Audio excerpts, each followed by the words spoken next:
Türk Neurosurgery Derneği'nin çok kıymetli üyeleri, sayın hocalarım, Türk Neurosurgery Derneği'nin online eğitici webinar seminerinde bu ay Miami Üniversitesi'nden Profesör Jack Morcos'u davet ettik. Kendileri bizleri kırmadılar. Çok teşekkür ediyoruz.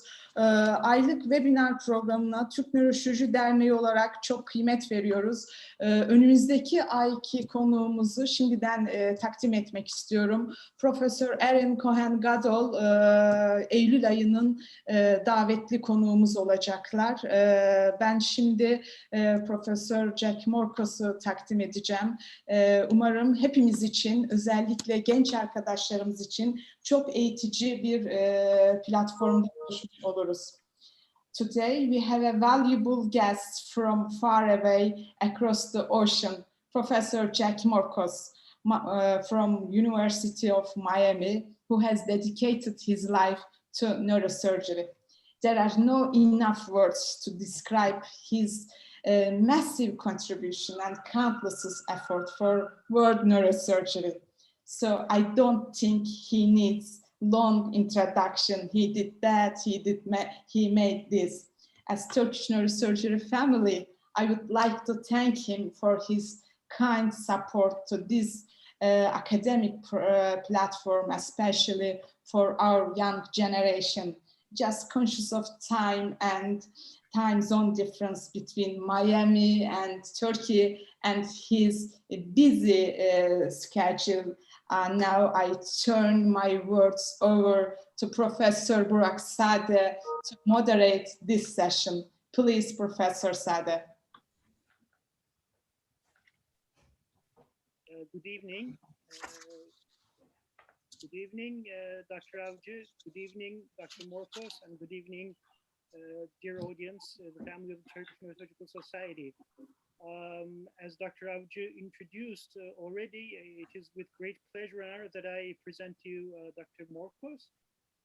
Of course, as Dr. Avcı said, he needs no introduction, but just a few words. He currently serves as the chairman of neurosurgery and director of skull-base and cerebrovascular surgery at the University of Miami in Miami, Florida.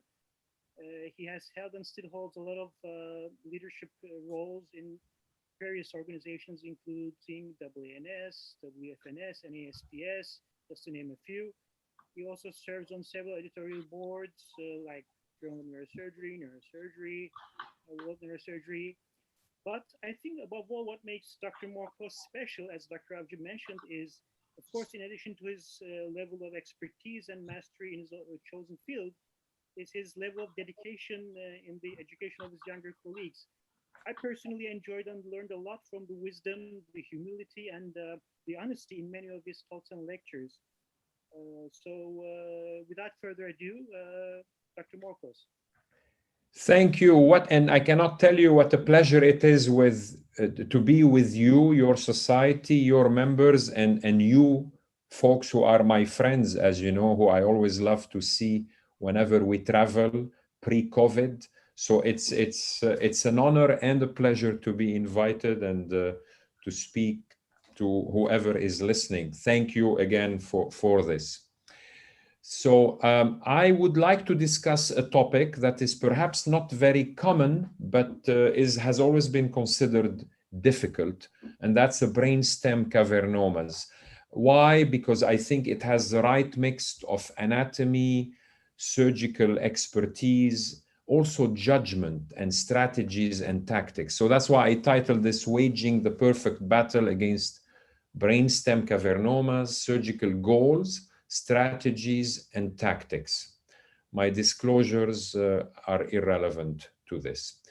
So here's how I'm going to try to spend the hour. Very brief anatomy of the brainstem, the surgical principles, both the goals, strategies, tactics, and the surgical approaches. And then I'm going to show you case example after case example with surgical videos. And I will stop when my time is up. Let's talk about the pure anatomy. All of you know what the brainstem is. Here it is. And now, you know, we're not going to delve into too much detail, but of course, you recognize the cross-sectional anatomy of the medulla, rostral, and caudal, the pons, middle, and caudal, and the midbrain, rostral, and caudal. Let's now very briefly, by coloring the important structures in each section of the brainstem, at least the younger people among you who are not used to or have not operated in the brainstem will have an appreciation of how dense certain areas are. For example, here is the rostral midbrain with the tracts and nuclei that we have to be aware of. Here is the caudal midbrain. The configuration has already changed. You can see where the corticospinal tract is anteriorly.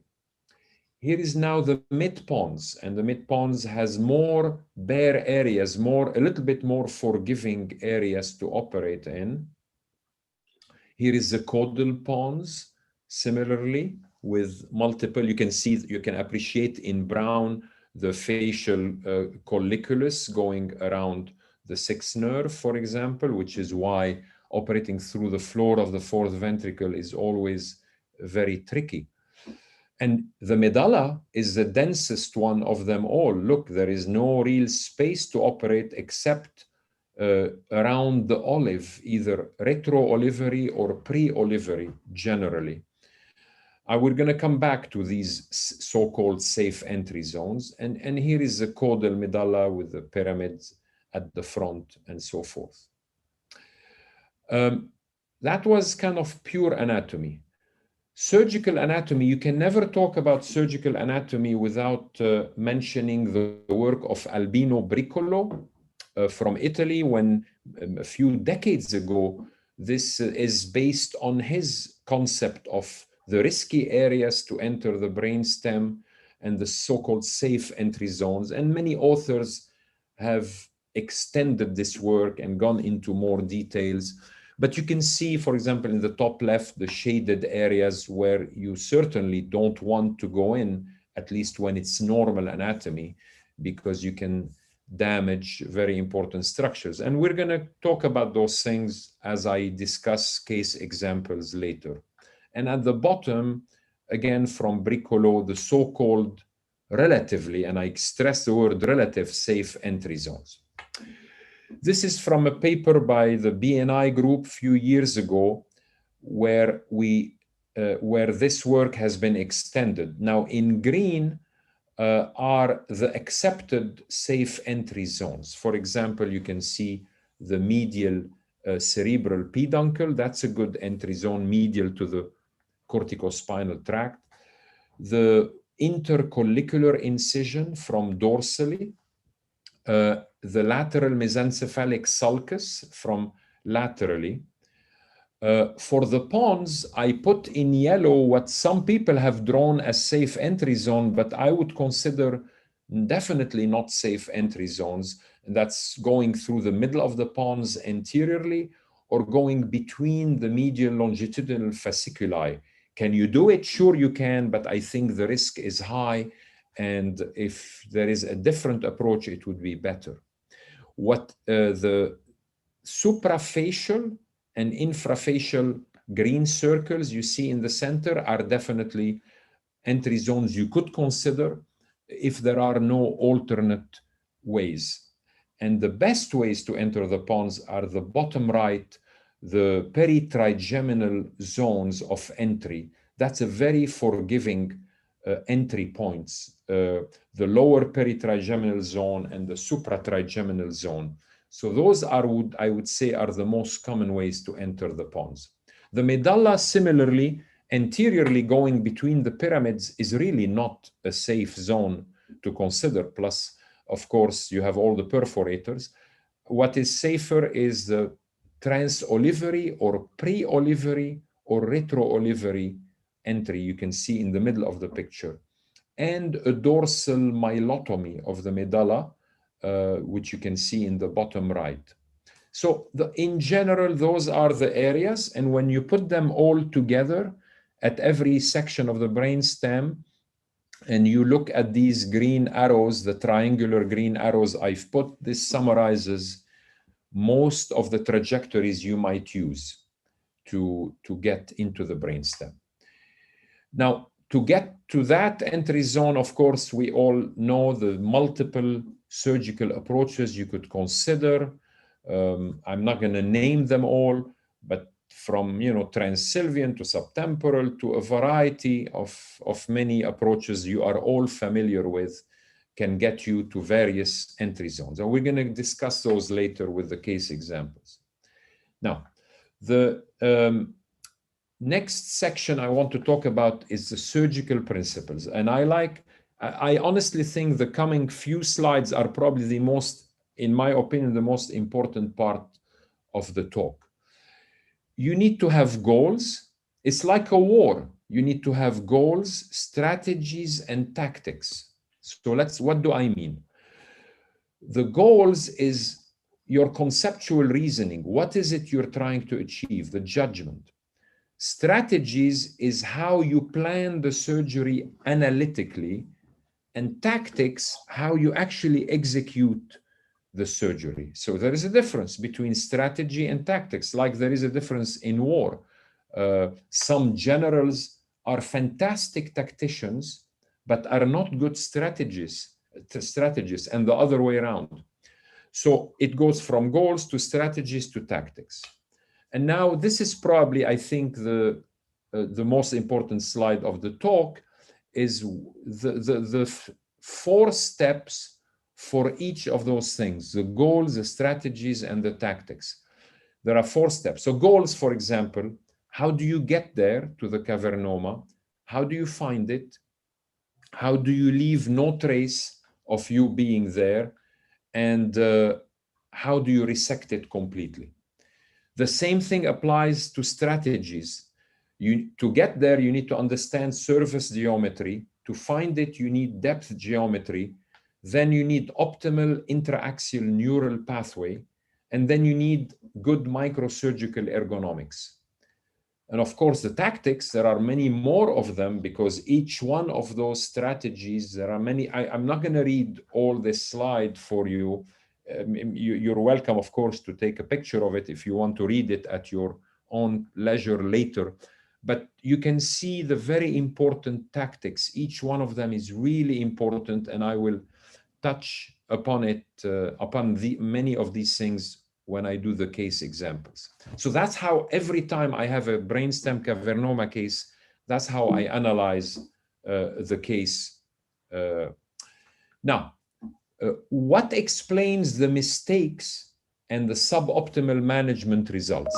So I've been in practice 26 years. Actually, last week is my 26-year anniversary of being here in Miami. And these are the things I've learned through mistakes. So you can make mistakes in any of those 4 steps I talked to you about and in any of those boxes. But the most common things I would say are the following. Not knowing when not to operate, meaning being inappropriately aggressive. Missing the opportunity to operate, meaning inappropriately conservative sometimes. There are people who, for whatever reason, they wait for multiple hemorrhages in the brainstem before they operate. Well, that would be okay if there is absolutely no surgical pathway. But if there is a surgical pathway, I don't believe that the data suggests that you should wait for a second or a third hemorrhage. Anatomy does not mean pathology. All these safe entry zones I talked to you about, they're meaningless when the lesion has distorted the anatomy. These safe entry zones really apply to a normal brainstem. They are a good starting point for you to think about, but the way the cavernoma has distorted the anatomy and the fibers should tell you how to fine-tune the approach. And talking about that, you may remember a paper from Adam Brown and Spetzler many years ago talking about the 2-point method. How do you choose your trajectory? The paper said you choose the center of the cavernoma, then you choose the point where it's nearest the surface, and you make a line between these 2 points, and that's your trajectory. Well, that doesn't always work. For example, it does not work, as I will show you in one of the examples, on the 4th ventricle floor, because that's not what certainly not what I do if that line takes me through the fourth ventricle, if I have an alternative. Next mistake you could do is if you don't execute step 1 or step 2 of that table I showed you, then step 3 and step 4 will also suffer. If step 2 and step 3 contradict each other, always choose what step 3 tells you. Just that's for safety. Next mistake is not realizing that the cavernoma is, everybody says in medical textbook, is like a mulberry. But I like to think, I don't know if in Turkey there are red cauliflowers, but that's how a red cauliflower looks like.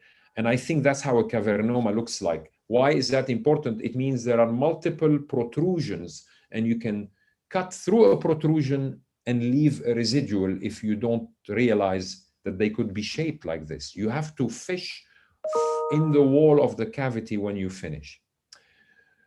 Next mistake, a small vein draining the cavernoma into a main developmental venous anomaly should be resected. I repeat, and please make sure you understand me correctly. I am not saying you should remove the DVA, the developmental venous anomaly.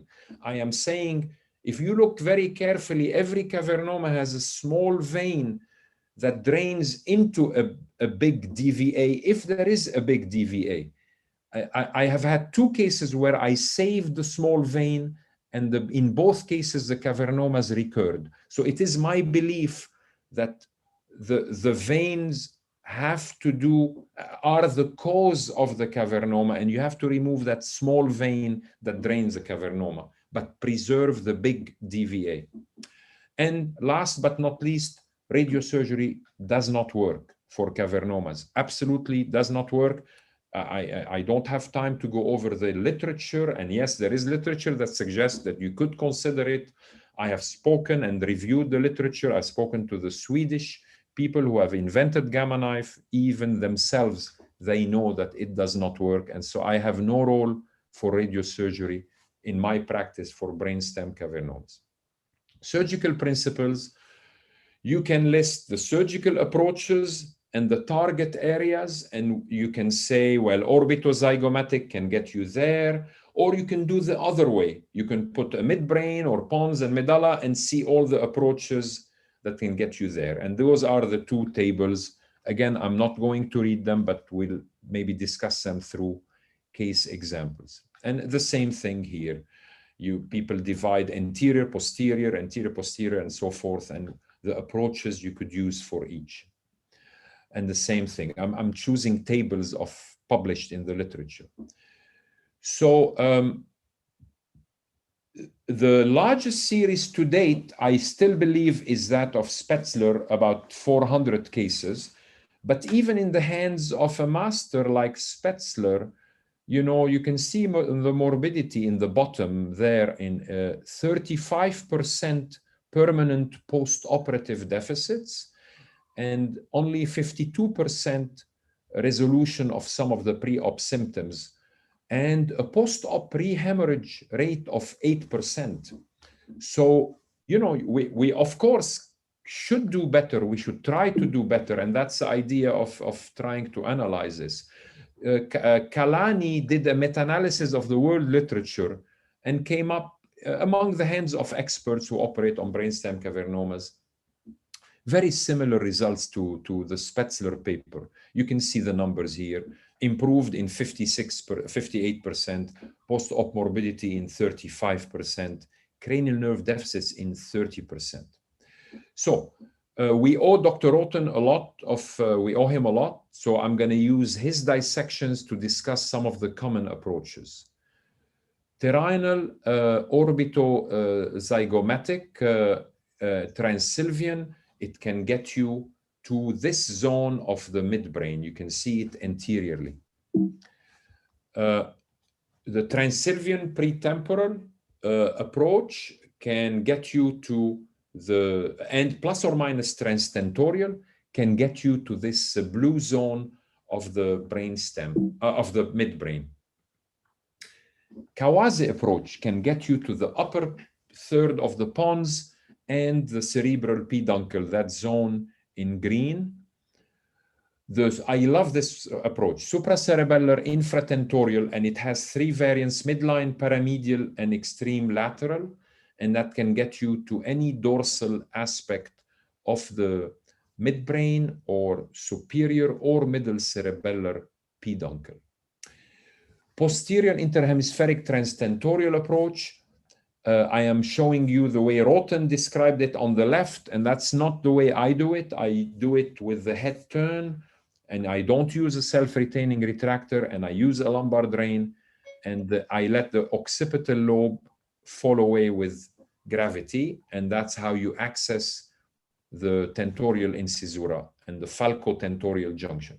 Midline suboccipital telovelar approach is, of course, excellent for the floor of the 4th ventricle.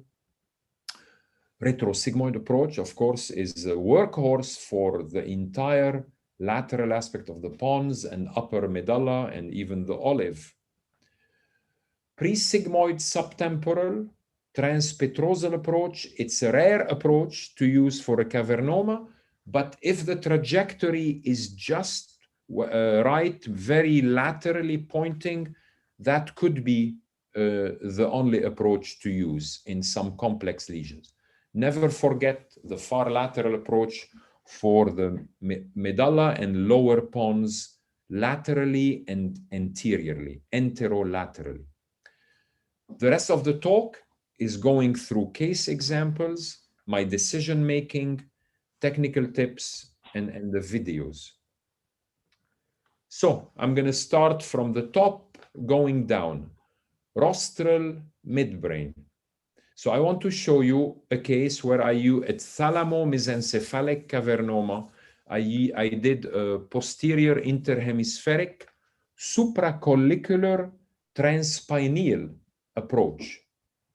What do I mean? This is a 50-year-old female, developed diplopia in 2016. She was treated elsewhere with cyberknife radiosurgery. Of course, she did not get better, gradually worsened in 2019, now has right hemiparesis, Parinot syndrome, and cannot look also inferiorly. I'm going to show you the lesion in a second. Here is a lesion. You can see it. It's in the midbrain. It reaches dorsally, although it's not exophytic. It fills also the 3rd ventricle. So you might question, well, what's the best approach? You can see it on coronal. You can see it on sagittal. It appears to be in the middle of the midbrain. However, you can consider coming this way, which is what I chose to do because of the height of the lesion. This is a right side down lumbar drain, posterior interhemispheric approach. I like to save veins whenever I can, but I decided this vein was in my way.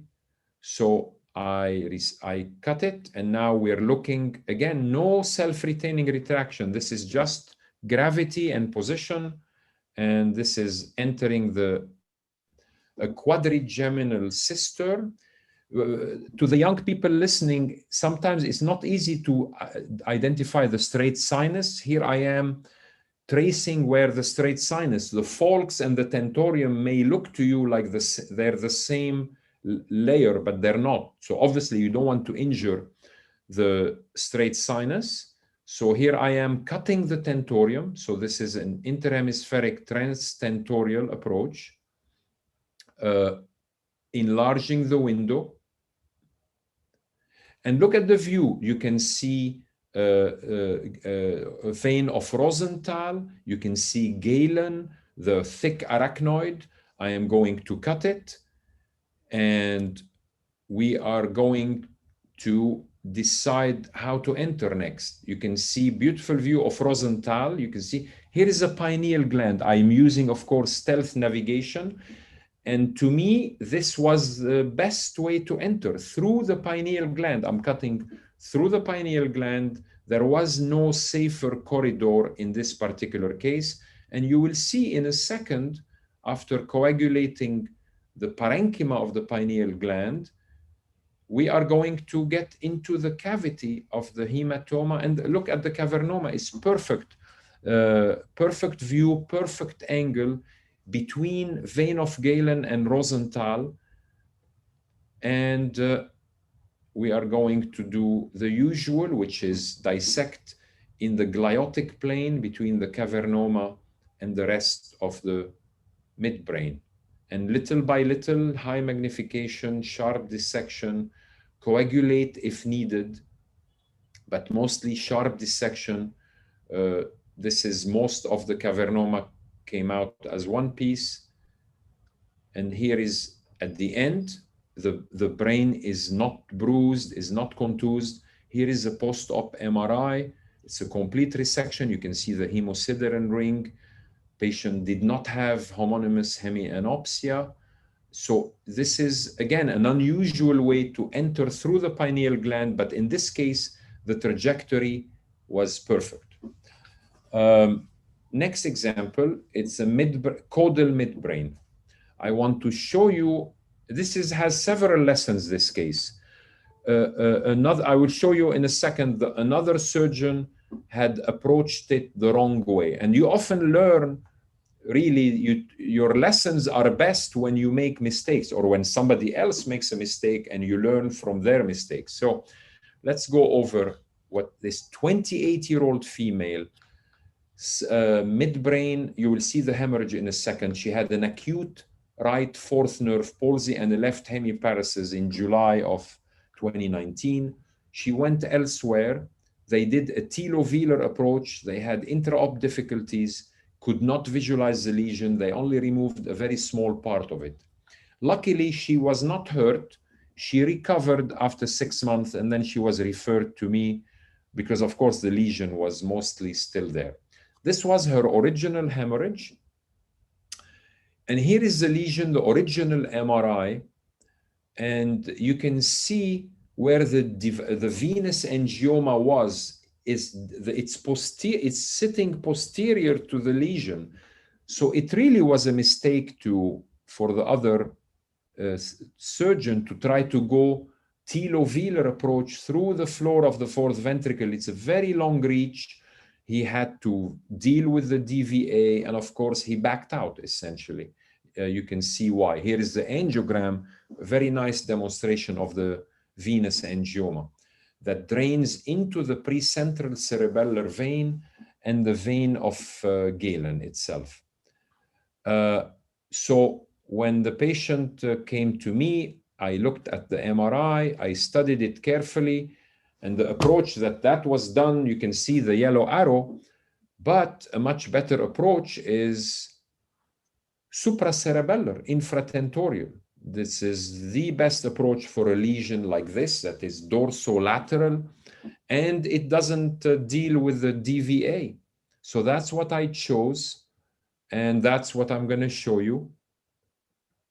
Lateral, by the way, this is a lateral variant of the supracerebellar approach. I know perhaps in Turkey, I don't know if many of you use the sitting position. I don't like it. Many reasons. Number one, it's not necessary. I do these cases in Concord position with getting CSF from the near cisterna magna. The craniotomy doesn't have to go down to foramen magnum, but you need to get some CSF in the Concord position. And that's here. I've already gotten CSF. This is on the right side. No self-retaining retractor. The tentorium is above the cerebellum. It's dynamic retraction and, of course, sharp dissection.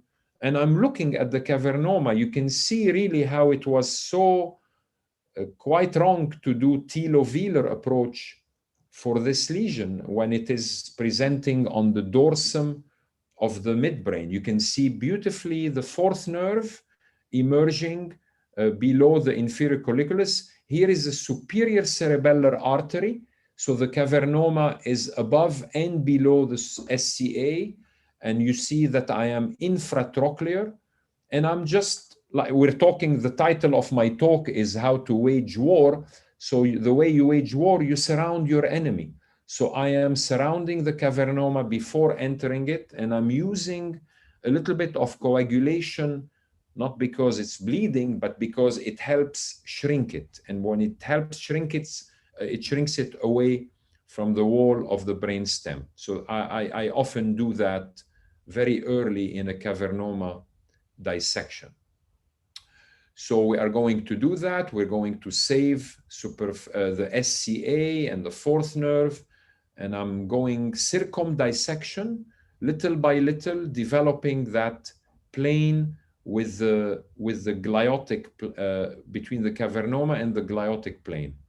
It's traction, counter traction in a dynamic way. Obviously, don't coagulate the brainstem wall, coagulate the cavernoma away from the brainstem wall.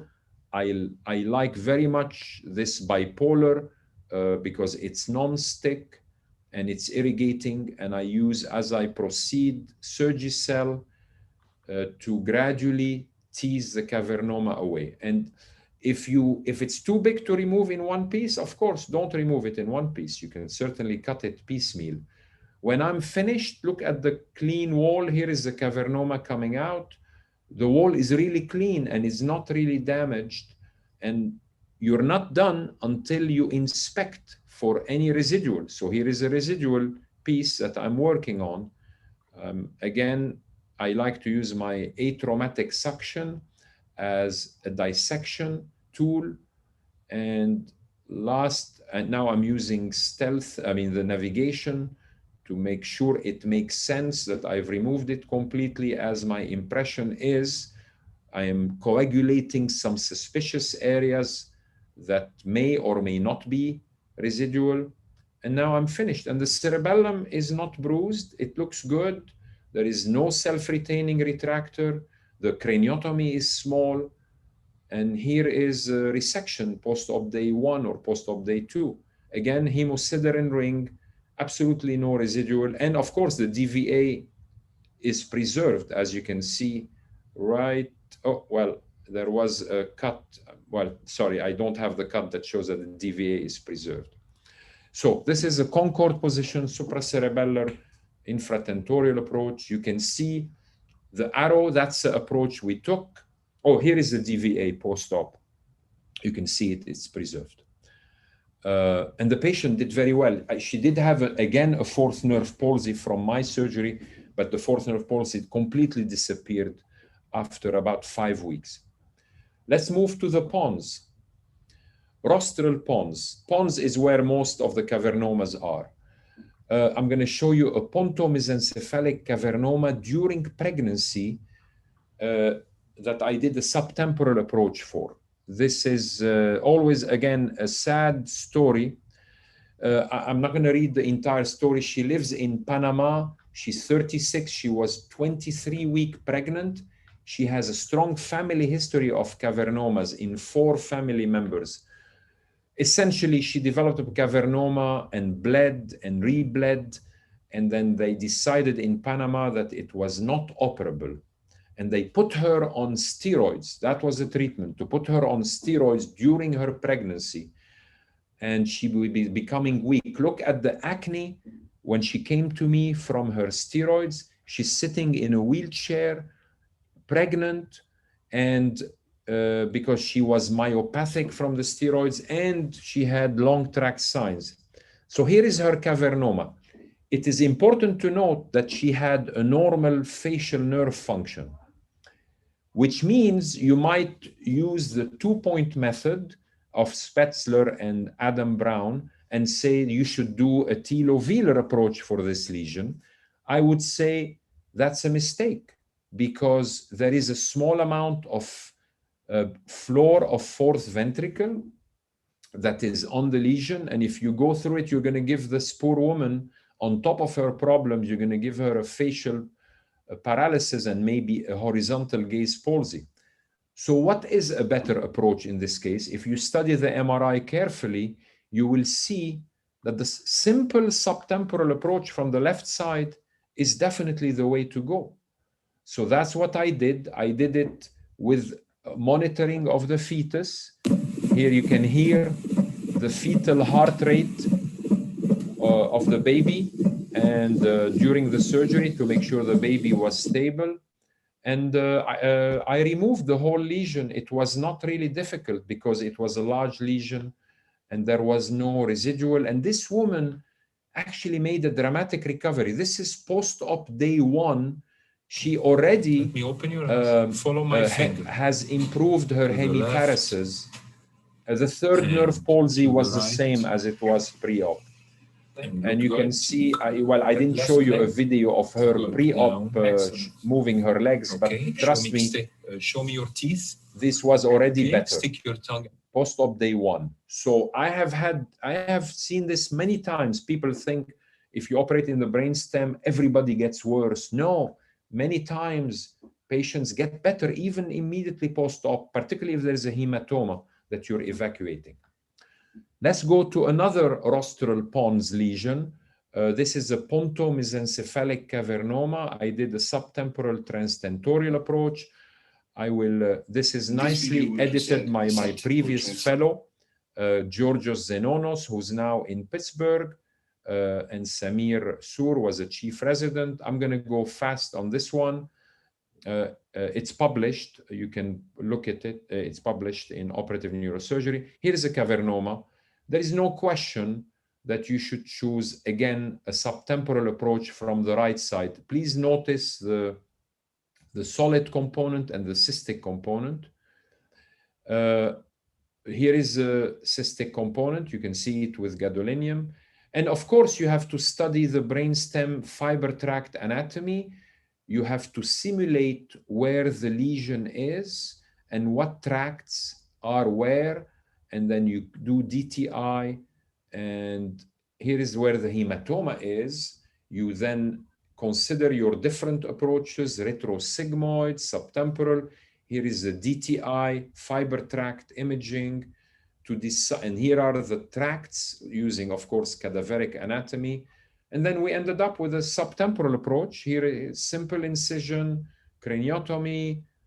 I took this small vein and cut the tentorium. Releasing CSF. We get CSF, we have lumbar drain. Here is a fourth nerve. The oculomotor nerve is also present. Here is a third nerve. A self-retaining retractor was placed. I do a subtemporal retractor when I do self-retaining for subtemporal. And then now I open the tentorium. You open the tentorium to give yourself a lot more room. And I use of the nerve to the tentorium was identified. Look at the beautiful view of the artery of Davidov and Schechter. You will see it in a second. The of the nerve to the tentorium was identified. But right here, you see it, artery of Davidov and Schechter. It's important to avoid avulsing this artery, as this can create a side hole in the PCA, which might be difficult to control without. So after cutting the tentorium, I use the Hernesnami trick of using an aneurysm clip to hold it. And now look how much of the brainstem I can see. And my entry point using navigation, look at that, hematoma, and then the rest is easy. You get the hematoma out, and both sharp and blunt dissecting tools can be used to develop this plane. Small feeders to the cavernoma are coagulated carefully. These inframedial solid components that they're removed and blocked. Nevertheless, in caverns malformations would present with large bleeds. Occasionally, they can be thrombosed. A final inspection of the walls reveals no concern for residual cavernoma. Sometimes I used an endoscope. The vein of Labé was preserved throughout the case.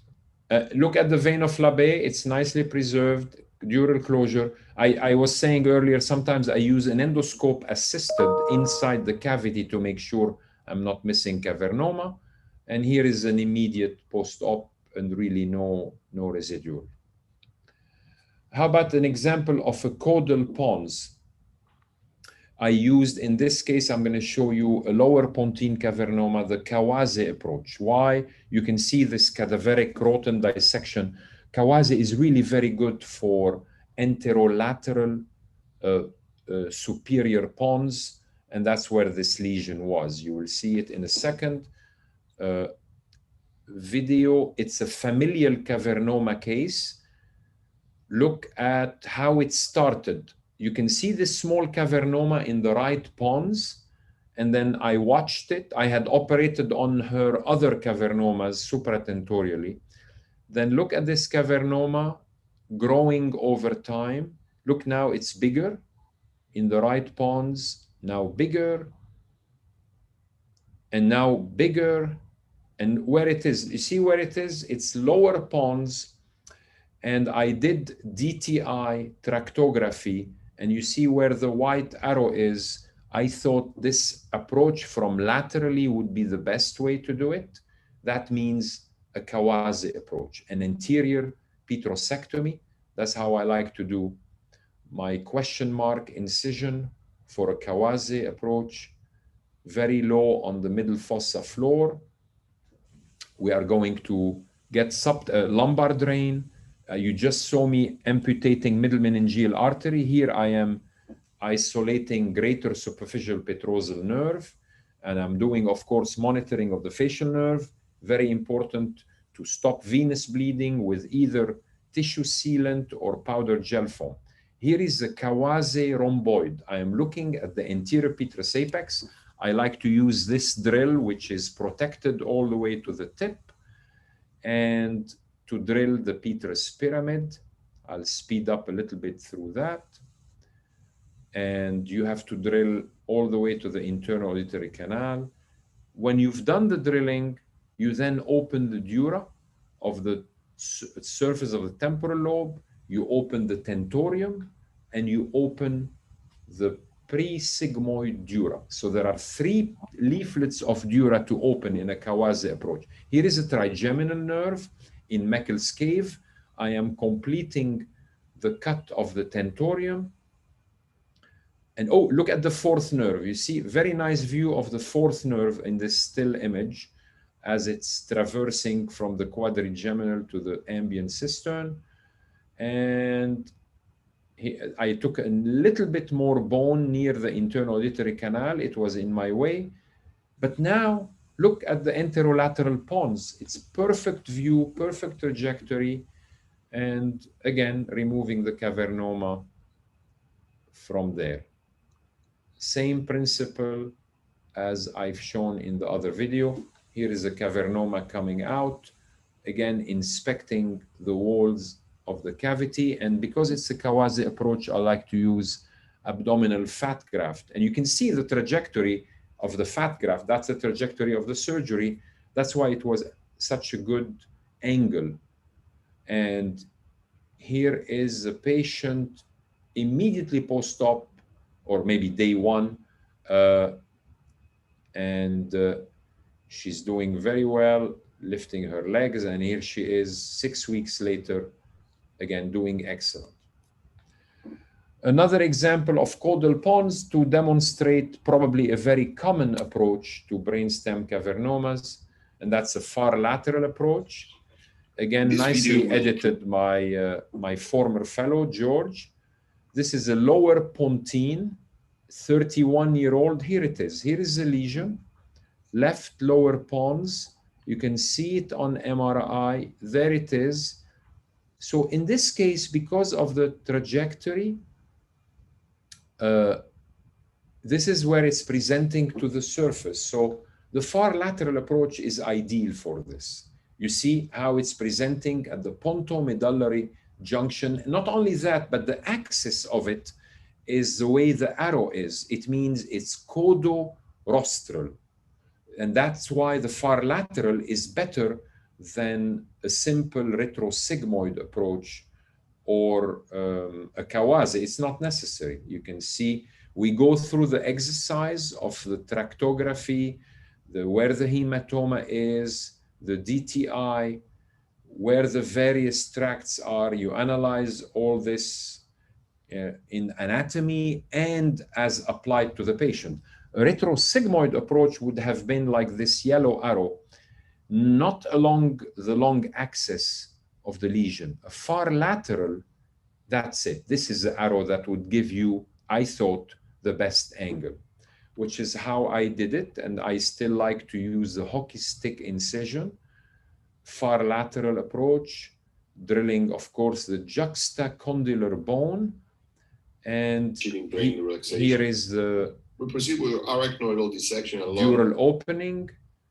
Of course, isolating, dissecting the arachnoid very thoroughly. Branches of the anterior inferior cerebellar artery are also dissected and preserved.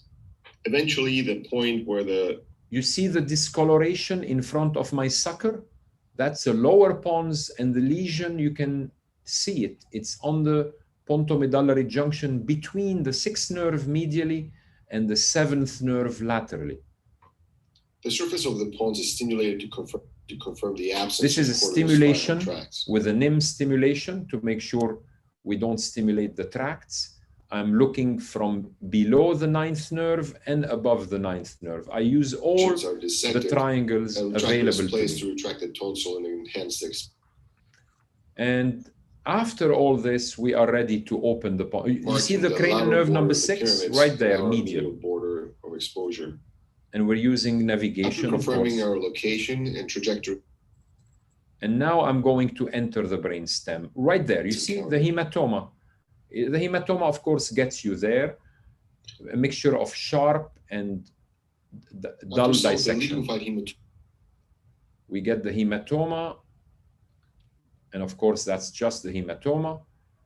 And then I like to use what I call bypass instruments sometimes, very fine tip forceps that I use during bypass surgery. I sometimes use them to dissect. They're very low profile. So we're removing this. The goal should generally be to remove them off. And almost done. It's important to remember, though, when removing these pieces of the malformation, not to remove too much or too large of a piece and lose the established dissection plane. Gradually, you want to end up with a plane that looks very clean at the end. And we're almost there. Doing a little coagulation of whatever looks suspicious, tease on pieces that may look suspicious until I'm satisfied that there is nothing else. But you see how the far lateral approach gave a very nice angle through the trajectory that you see here. And that's a completion, and there is no residual. And again, patient did very well. Let me look at my time. Oh, I should maybe, well, there's another far lateral. I'm going to skip this video. It's very similar. And this patient did very well also through a far lateral approach. And 6 weeks later, another far lateral approach to this is very important. This is a good case to draw a lesson from. This patient is Egyptian and 27-year-old at a very good institution. She had her cavernoma removed through a telovelar, floor of 4th ventricle. Unfortunately, she ended up with facial nerve severe palsy. Not only that, but her cavernoma recurred. And then she came to me 4 years later.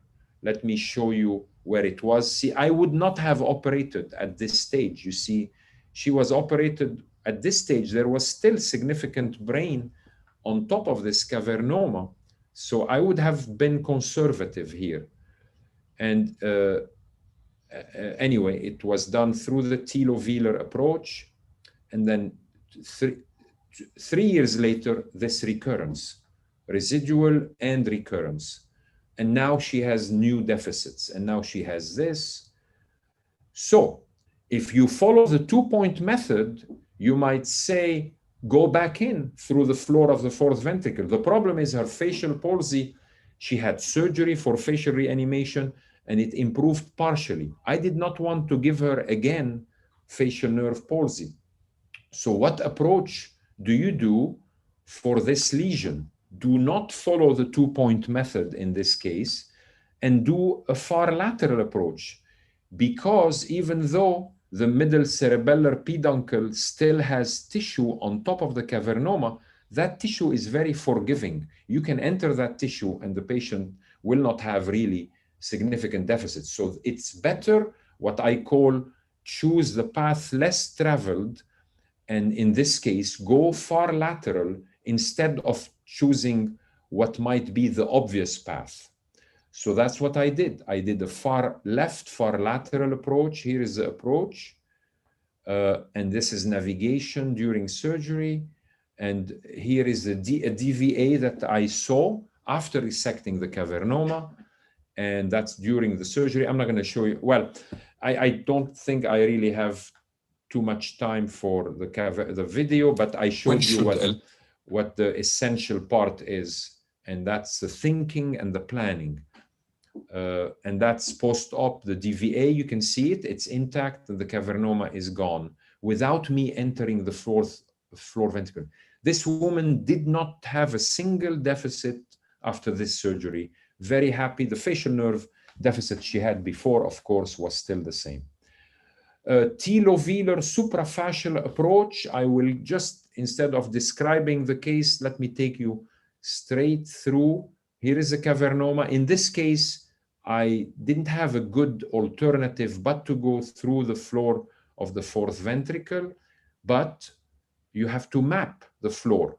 You map it with T-lovelar approach, and then I'm going to use there. I use the ink to mark where the facial nerve stimulates, the facial colliculus, and I'm marking with a pen or an ink the margins of the no-fly zone. I cannot, here is a facial colliculus based on the stimulation, and I do not want to enter this zone. So I will go suprafascial above this zone with the help of navigation. You don't have a lot of room, but that's what I had to get to this cavernoma.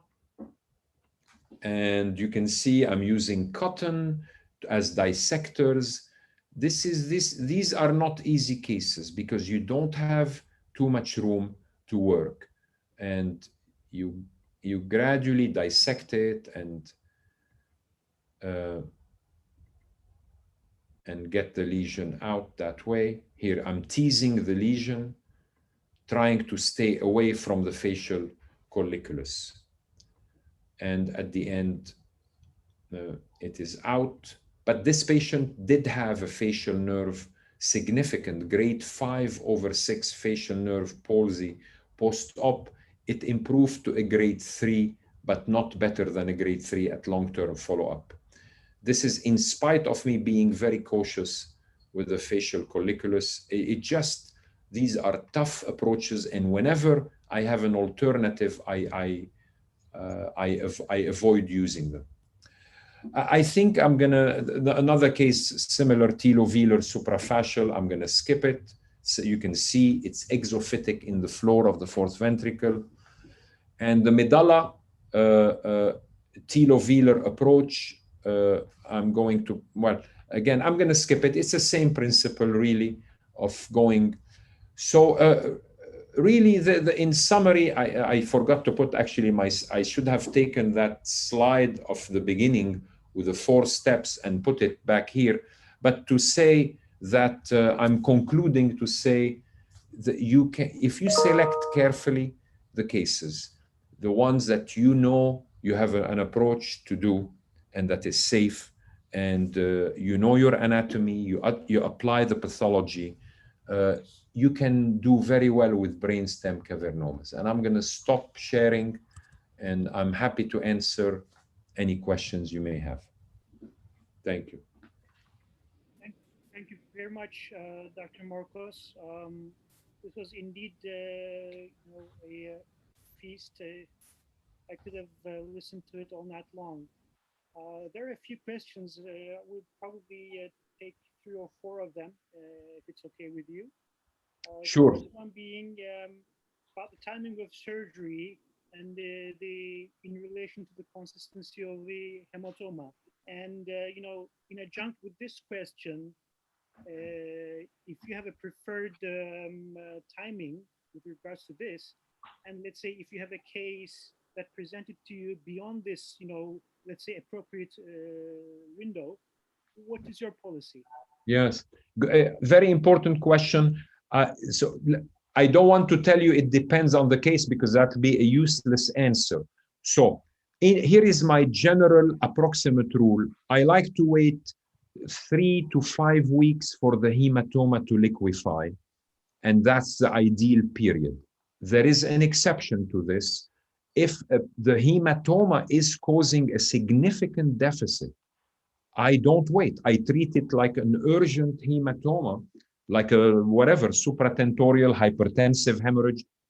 There are some hematomas that are so large, you have to evacuate them immediately. And I occasionally have treated patients immediately, meaning the next day, or sometimes the same day, if the hematoma is so large and the deficit is so severe.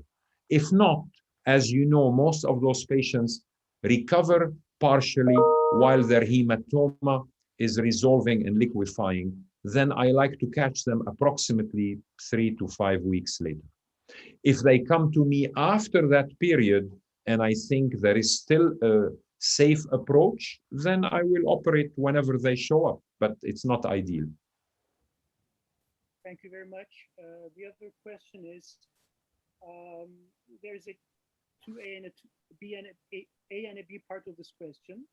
Like, how often does neurophysiological monitoring change what you do? Let's say you plan a trajectory, and on your way there, you receive some unexpected neurophysiological warning sign. Would that change what you plan to do or not? And similar concept, how reliable do you find tractography in planning your approaches in the brainstem? Let me answer the second one first. Tractography is very useful. I love it.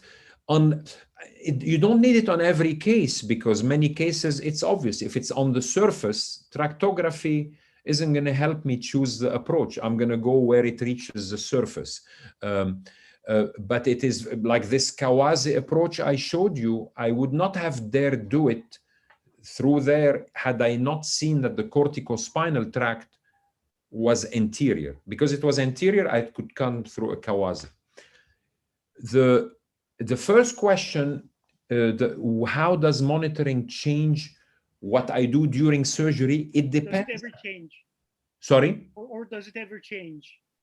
It does. It depends which stage of the surgery. If it is before you enter the brainstem, when you like you just saw me stimulating something, of course there is an eloquent structure. It's going to help me choose the entry point. If it changes during my resection of the cavernoma, I will slow down. It's like when you do acoustic neuromas and the facial nerve is firing. I will slow down, allow it to recover. And if I feel it's a profound change, I might on purpose, it happens very rarely, I might on purpose leave a piece of cavernoma embedded into whatever tract is being dysfunctional than to create a definite severe deficit. But those are rare events since you generally try to stick with the gliotic plane, and generally the neurophysiologic changes that occur are usually temporary. But I would stop, I wait 5 minutes, 10 minutes, I'll give it a chance to recover and then go back. Thank you. And I think there will be one last. When do you think it is not appropriate to operate at all for cavernomas in the brainstem?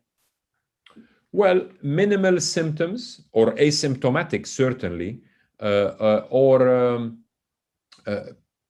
simply no path, the lesion completely surrounded by what you decide is completely eloquent. There is no path, then I wait. And I do this many times. I wait for the lesion to grow, to create its own path, or